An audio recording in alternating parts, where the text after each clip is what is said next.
And here we go. It's another edition of Rock Talk right here on CGCM Rock Radio, where we talk rock because that's how we roll. And today we are joined by Bec and Nikky from Empress and Aces, this amazing new band that I've discovered from Australia. Guys, how you doing? Very well, thanks. Good, thank you. Good. And I have to say, Sweet and Dangerous, what a song. Wow. That is absolutely amazing. That gets the pulse going. Thank you. Great to hear. And the video, wow, guys, you got to check out this video after you watch this. Go to YouTube, watch the video as well. It is pretty darn cool. So, give us a story of Empress and Aces. Nikky, would you like me to start? Yep, you go. Yeah. So we're a regionally based band in regional Victoria and New South Wales. We sort of formed after the development of some demos that I had put together, and I knew Nikky from another band. I really wanted her to be involved and work on the bass tracks on the demo, and some of the other members of the band I'd met through other performances, and they'd shown an interest in doing some original work. So we sort of all came together around these demos that then we built into an EP. And the drummer is actually my brother, so I've known him the longest out of all the band. But yeah, it's been a fabulous journey. We formally kicked off or launched the band this time last year, September last year. So it's been a fantastic ride so far. Excellent. And I've discovered so much stuff through Beautiful Car Crash through Byron Moore, and yours was one of the bands that I discovered through him most recently. Loved all 5 of the singles that you've released so far. Is there a full-length album on the way? Perhaps in the future. We're actually going to wrap those 5 singles up into our debut EP.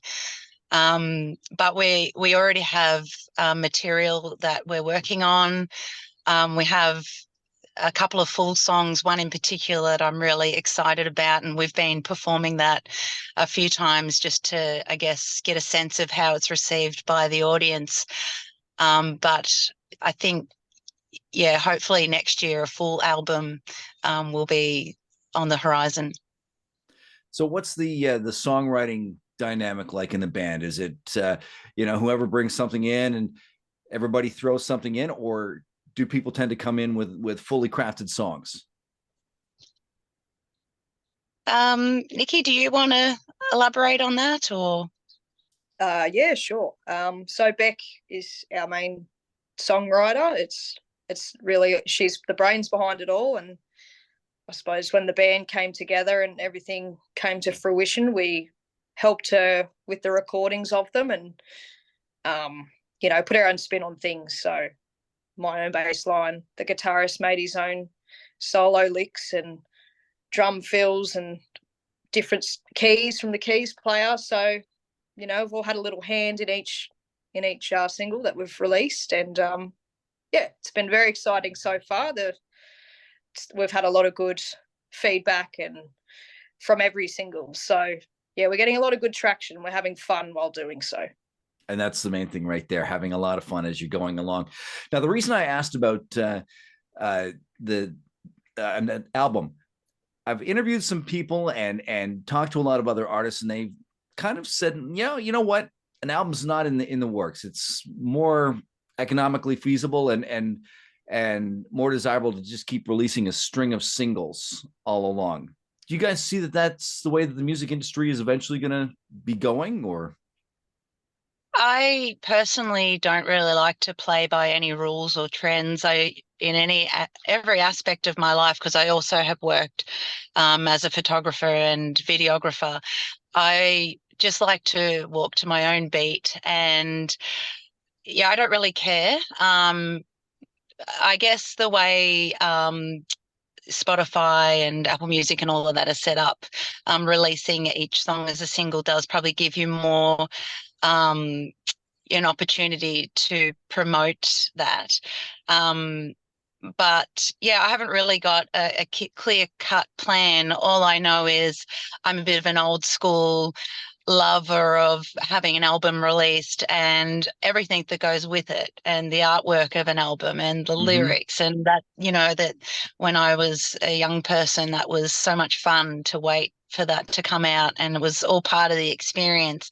And music videos as well were a very big part of my childhood. So yeah, I'm not really worried about what trends say, or yeah, I'm not really motivated by that. It's more about I guess, the love of the whole journey, and yeah, just making the most of it.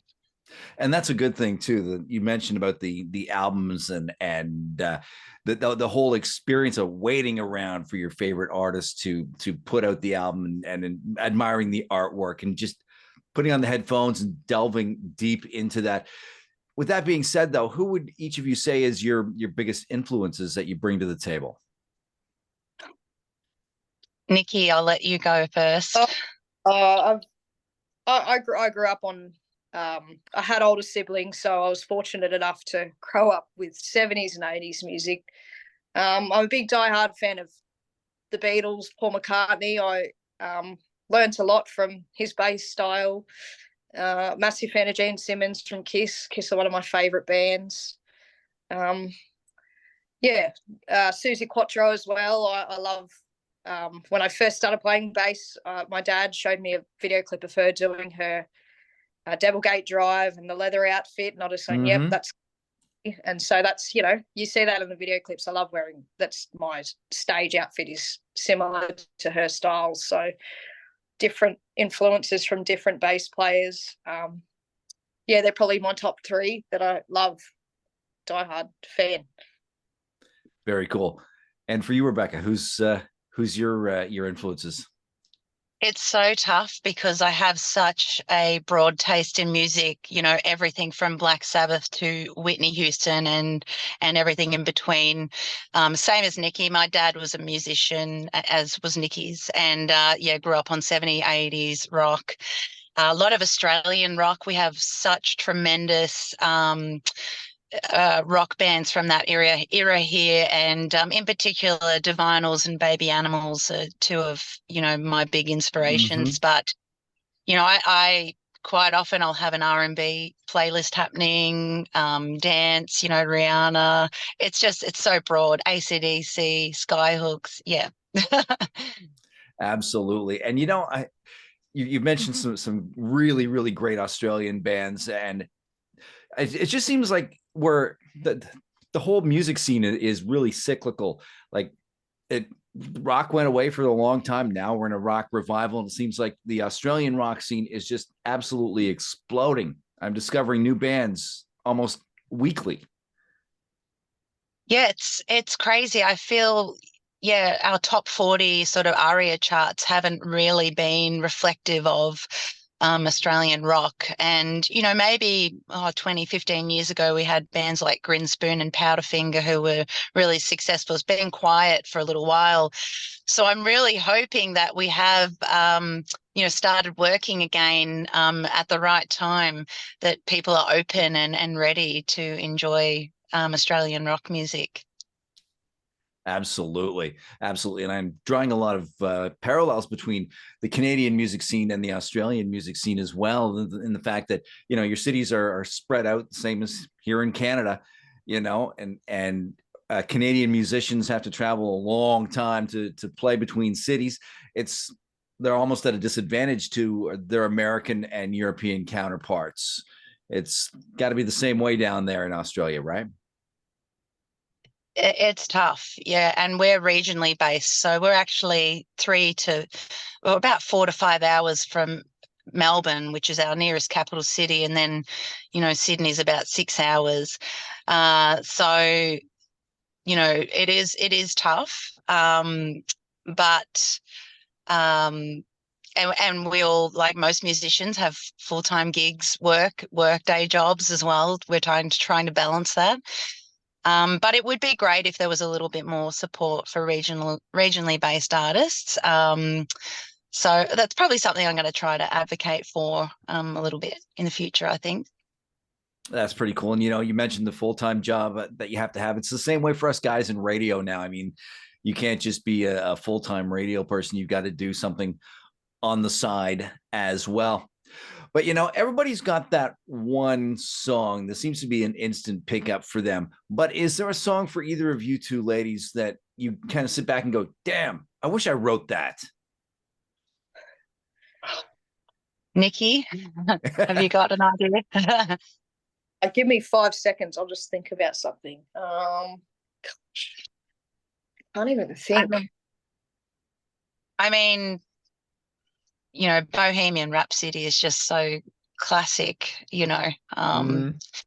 And what I love about Bohemian Rhapsody is sort of at the time it was frowned upon. And Queen came to Australia in the 70s. Can you believe it? A suburb called Sunbury, just out of Melbourne. And they were booed off the stage. It just blows my mind that, they weren't accepted. And now down the track, they're, regarded as one of the best bands of all time. But it really does make it interesting to go that, you can write a great song and it might take some time for it to be truly appreciated. But yeah, that's one that I think is pretty amazing. Awesome. And have you come up with an answer there, Nikki? Oh, I suppose, songs that make me sit back and go, wow. There's too many, but, besides the other three that I mentioned earlier, like I love Michael Jackson, and, you sit back to any of his songs and you go, wow, that's a great song. Billie Jean was always my favorite. Smooth Criminal.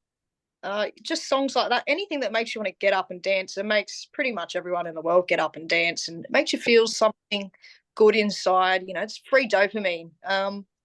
There's so many more other songs I could think of, but Billie Jean was always the one for me. And every time I listen to it, I still have that wow moment. Now, you just mentioned Smooth Criminal. Do you like Michael's version better, or do you like Alien Ant Farm's version better? Oh, I like both. They're both great. Michael's over Aliens, but I did hear Aliens version first because I grew up in the 90s, so that was big when I was 5 or 6. But yeah, they're both great in their own way. I don't hate any sort of music. I'm even a Taylor Swift fan. I saw her this year, so In another lifetime, I was a country music DJ, and we took listeners down to Toronto to see Taylor Swift. I tell you, I should have taken earplugs. I mean, you couldn't hear the music over all the screaming teenage girls. Like Beatlemania. Pretty much. All right. So before we tail off this thing here, I like to do a little thing called This or That. It's a series of rapid fire questions. You just give me your top of the head answer. Nothing to worry about. They're pretty easy, pretty simple. And we're going to start things off with cassette, CD, or vinyl. Vinyl. Vinyl. Spicy food or sugary treats? Spicy food. Iced coffee, iced tea, or iced water? Ice water. Yeah, I have a milk tolerance, so it's going to be ice water for me. Pool, beach, or water park? Beach. Yeah, go to the beach. We don't live anywhere near a beach, though, so special, isn't it? Video games, board games, or card games? Oh. Card games. I'm going to go video games. You mentioned card games. Have you ever heard of that game, the card game Spoons? No. Oh man, that can get violent because you play with the cards, and then the I think it's the lowest card there's a pile of spoons in the middle and you have to grab a spoon and the last one loses. But anyway, yeah, it can get pretty violent, people fighting over the spoons. Maybe it's just a Ooh, Canadian thing. we I'll should look check that that up. up. Yeah, Yeah. it's a great game. It's a great game, especially when you've had a few pops, get you going. Like All right, last question here. Sometime down the road in the future, they're going to make a movie of Empress and Aces. Who plays you guys? Oh, You can choose. You're the casting Oh, directors. we were only talking about this the other day. Not with Empress and Aces. I just came back from a trip from in Bali with some friends, and we were joking about who would play us in the female equivalent of The Hangover, because it was a bit wild at times. Jennifer, what's her last name? She's a bit kooky. Ah, I can't Oscar winning. Not Help me Jennifer out. Garner. No, no. What's her name? She was in like the Hunger Games and Oh, yeah. what's the name? far out. I know who you're talking about, though. Yeah. She's Oh, so hilarious and just a bit crazy, which I like. And she yes. drinks a lot. So I think she would be fine to play me. All right, there you go. Nikki, how about you? Oh, gee. I don't know. I think maybe a younger Sarah Michelle Gellar or a Margot Robbie, someone blonde and Oh. will do the job. You know who I was just thinking maybe Scarlett Johansson for you. Yep, or even her. Yes. Mm. Yep. That fits. That fits. Right on. Yeah, my that was my wife's question. She came up with that one because she says, she says if they're making a movie of you, she says, I want Ed Harris to play you. I said, well, I got the hairline. Cool. Yeah, I see that actually. All Awesome. right. All right, ladies. Thanks for joining us. What's the website? What's the socials? So Facebook, Instagram, and I think YouTube is all we have happening at the moment. Facebook's probably the most active until we hit the big time, write that hit song, and get someone to manage all that stuff for us. But Empress and Aces on Facebook and Instagram. We'd love it if you follow our journey. We are really excited for next year, and some of the material we're working on right now. I have a lot of hopes that I think it'll reach a lot of people. So, well, absolutely. I think you're off to a great start, and you know what? I keep telling everybody about Byron Moore and about watch out for what he releases, and evidence right here, guys. thank Definitely you, Empress Byron. and Aces. Thank you so much. You're Thanks, quite Heath. welcome. You're quite welcome. And thank you for joining us on this edition. We'll catch you again next time right here on Rock Talk on CGCM Rock Radio.